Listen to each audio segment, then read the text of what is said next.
ফরিদপুরের গঙ্গাপট্টি এলাকায় দেখা মিলছে সূর্যমুখীর বিশাল বাগানের যেন হলুদের গালিচা বিছিয়ে রাখা হয়েছে। এমন অপরূপ সৌন্দর্য উপভোগ করতে প্রতিদিন ভিড় করছেন প্রকৃতি প্রেমীরা। আরও জানাতে সরাসরি যুক্ত হচ্ছেন সহকর্মী NKB নয়ন। নয়ন, দর্শনার্থীদের আনাগোনা কেমন দেখছেন? ধন্যবাদ দিশিকা।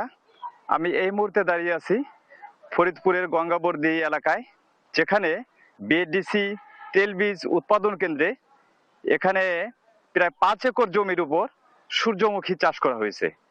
যে সূর্যমুখী চাষে ফুলে সবুজের পাতার ফাঁকে ফাঁকে হলুদ ফুলের সমারোহ, সূর্যমুখী ফুলের, যেখানে প্রতিদিন কিন্তু হাজার হাজার মানুষের আনাগোনা এখানে লক্ষ্য করা গেছে।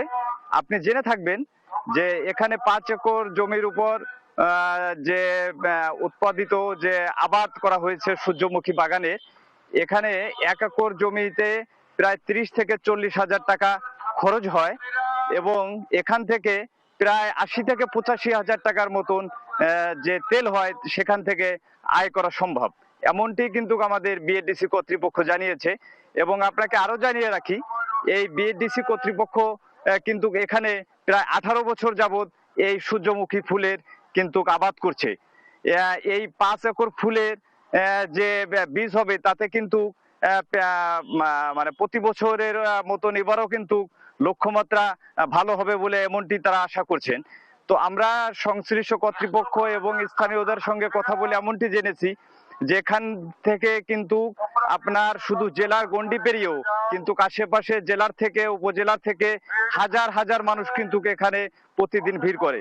এবং আমার পিছনে দেখতে পাচ্ছেন এখনো কিন্তু মানুষের আনাগোনা, এবং বিশেষ করে ছুটির দিনে এখানে কিন্তু মানুষের মানে এত সংখ্যক মানুষের ভিড় হয় যে কর্তৃপক্ষ কিন্তু নানা বিড়ম্বনার শিকার হতে হয়।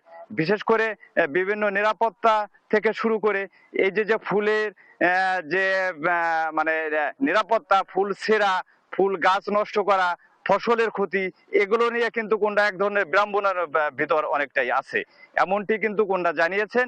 তো আপনাকে আরো জানিয়ে রাখি যে এই সূর্যমুখী চাষের আবাদ কিন্তু ফরিদপুরে দিন দিন বাড়ছে। আর এই ফুলের আবাদ দেখে কিন্তু কৃষকরা উদ্বুদ্ধ হচ্ছেন, এমনটি কিন্তু কর্তৃপক্ষ জানিয়েছেন। এবং আমরা সংশ্লিষ্ট যারা এখানে ঘুরতে আসেন এবং তাদের সঙ্গে কথা বলেছি, এবং যারা এই দর্শনার্থী আছেন এরা কিন্তু ছবি তুলছেন, কেউ ফেসবুকে আপলোড দিচ্ছেন, সেলফি তুলছেন এবং বিভিন্ন পরিজন নিয়ে কিন্তু ঘুরতে যাচ্ছেন।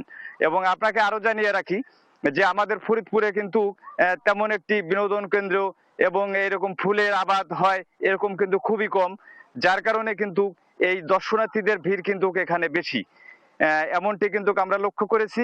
এটা আরো 1-2 মাসে এমনটি থাকবেন। বিশেষ করে এই 14ই ফেব্রুয়ারি ভ্যালেন্টাইন্স ডে, ভালোবাসা দিবস, এখানে কিন্তু মানুষের এবং দর্শনার্থীদের কিন্তু অনেক প্রচন্ড ভিড় জমে, এমনটি কিন্তু আমরা কয়েক বছর যাবৎ কিন্তু দেখে আসছি। তো এটা কিন্তু এই ফসল উৎপাদনের পাশাপাশি এটা কিন্তু এখন বলা চলে এই জেলার ভিতর একটা বিনোদন কেন্দ্রের স্পট হিসেবেও কিন্তু একটা মানে গড়ে উঠেছে এবং জেলা জুড়ে কিন্তু সাড়া পড়েছে।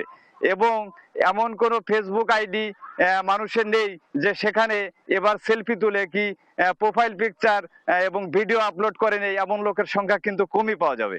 তো সর্বশেষ আমার কাছে ফরিদপুর থেকে এই সংবাদটুকুই ছিল। নয়ন, অনেক ধন্যবাদ আপনাকে।